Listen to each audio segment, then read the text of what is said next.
Pois bem, vamos começar. Já alguma vez se pensou que, sempre que falamos, estamos na verdade a fazer muito mais do que só, dizer palavras? É que a linguagem é uma ferramenta, é a nossa forma de agir no mundo. E é precisamente disso que vamos falar hoje, mergulhando na pragmática, o campo da linguística que estuda como é que todo o dizer é, na verdade, um fazer. Ok, vamos pegar nesta frase aqui. Como está quente. É uma coisa super simples do dia a dia que toda a gente já ouviu ou disse, não é? Parece só um comentário sobre o tempo, certo? Mas será que é só isso mesmo? Ou será que por trás de uma constatação tão simples se esconde, sei lá, um pedido, uma sugestão ou até só uma tentativa de puxar conversa? É exatamente aqui que a magia da linguagem começa a aparecer. E para nos ajudar a desvendar este mistério, vamos buscar ajuda a um filósofo, J.L. Austin.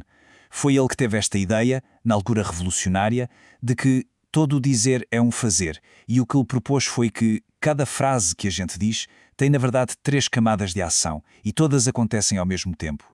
Então Austin dividiu isto em 3 atos que acontecem em simultâneo: o locucionário, o ilocucionário e o perlocucionário. E atenção, o mais importante de tudo é perceber que isto não são passos, não é uma sequência. Acontece tudo de uma vez só, de forma inseparável, sempre que abrimos a boca para falar. Vamos ver cada um deles. Ok, o primeiro é o ato locucionário. Este é, digamos, o nível mais básico. É o que as palavras significam literalmente, o significado que está ali no dicionário. É a estrutura, os sons, o preto no branco. No nosso exemplo, como está quente, é só isso mesmo, uma afirmação sobre a temperatura. Agora sim, chegamos ao coração da ideia do Austin, o ato ilocucionário. É aqui que a magia acontece. Esta é a intenção por trás das palavras, a ação que estamos a tentar fazer quando falamos. A mesmíssima frase, como está quente, pode ser um pedido para abrir a janela, uma sugestão para ligar o ar-condicionado ou só uma queixa, um desabafo. Tudo depende daquilo a que ele chamou a força ilocucionária que lhe damos. E por fim, temos o ato perlocucionário. Este é o efeito, o resultado que as nossas palavras têm em quem as ouve. E o ponto-chave aqui é que este efeito pode ser totalmente diferente da nossa intenção original. Podemos tentar fazer um pedido super subtil e outra pessoa pode sentir-se pressionada ou até ficar irritada. Ok, então já vimos como é que uma única frase pode ser uma ação. Agora vamos dar um passo atrás e olhar para o quadro geral. Como é que isto funciona numa conversa inteira? Bem, outro filósofo, o Paul Grice, sugeriu que, para que a comunicação funcione, a maior parte das pessoas chega a uma espécie de acordo silencioso, a que ele chamou princípio cooperativo. E este princípio basicamente divide-se em 4 máximas, ou se quisermos 4 regras do jogo. Mas atenção, não são leis escritas em pedra, são mais umas diretrizes que a gente segue quase sem pensar para que as conversas fluam. E o mais engraçado é que é precisamente quando quebramos estas regras que surgem os mal-entendidos, o humor ou até a persuasão. Vamos ver um exemplo prático. Imaginem esta cena. Uma mãe pergunta à filha: "Filha, já chegaste?" A intenção real, claro, é saber onde é que ela está e quando é que vai chegar. Se a filha responde só: "Não, ainda não cheguei", ela está a violar a máxima da quantidade, está a dar muito pouca informação, o que não ajuda nada e só cria frustração. E aqui temos um exemplo clássico de como se viola a máxima da qualidade. A ironia e o sarcasmo funcionam, pois, exatamente assim. A gente diz o oposto daquilo que acredita ser verdade. Quebramos a regra da veracidade de propósito para criar um significado completamente diferente. É uma ferramenta super poderosa, não só para o humor, mas também para criticar ou persuadir de uma forma mais indireta.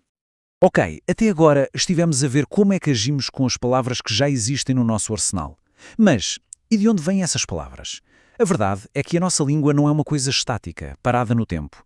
Pelo contrário, é um organismo vivo e a nossa caixa de ferramentas, o nosso vocabulário, está sempre a evoluir para nos dar novas formas de agir.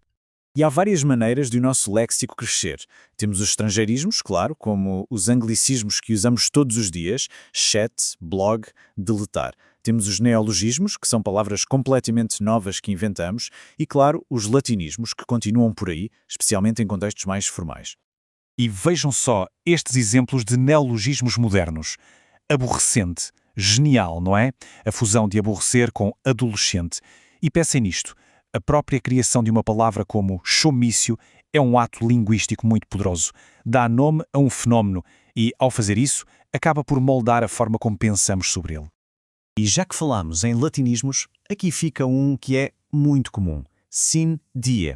Literalmente quer dizer sem dia. É uma expressão que se usa muito em contextos legais ou formais para dizer que alguma coisa foi adiada por tempo indeterminado, sem data marcada para voltar.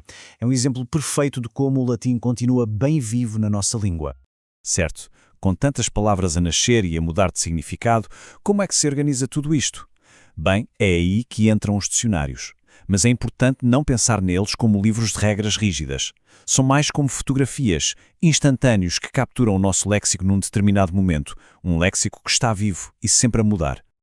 E olhem que interessante, não existe só um tipo de dicionário.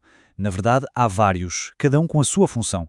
O etimológico, por exemplo, vai à raiz, à origem das palavras. O onomástico foca-se nos nomes próprios. O histórico diz-nos quando é que uma palavra apareceu pela primeira vez. E depois temos o lexical, que é o dicionário mais comum que todos conhecemos com as palavras por ordem alfabética e os seus significados.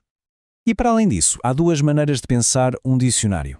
A abordagem tradicional, a que se chama semasiológica, é aquela que conhecemos. Partimos da palavra para descobrir o que ela significa. Mas depois há a abordagem onomasiológica, que faz o caminho inverso. Parte-se de uma ideia ou de um conceito para encontrar as palavras que o descrevem. É uma perspectiva completamente diferente. Mas afinal, por que é que isto tudo importa no dia-a-dia? Bem, esta citação do Hernani Terra resume tudo na perfeição. Perceber a etimologia, ou seja, a origem das palavras, ajuda-nos a decifrar as regras da ortografia portuguesa, que às vezes parecem um bocado caóticas. Pensem em palavras como acender, com C, e ascender, com SC. Soam da mesma forma, mas escrevem-se de maneira diferente por causa das suas raízes latinas distintas. E assim, damos a volta completa e regressamos à nossa ideia central. O que vimos hoje mostra que a linguagem não é de todo uma coisa passiva.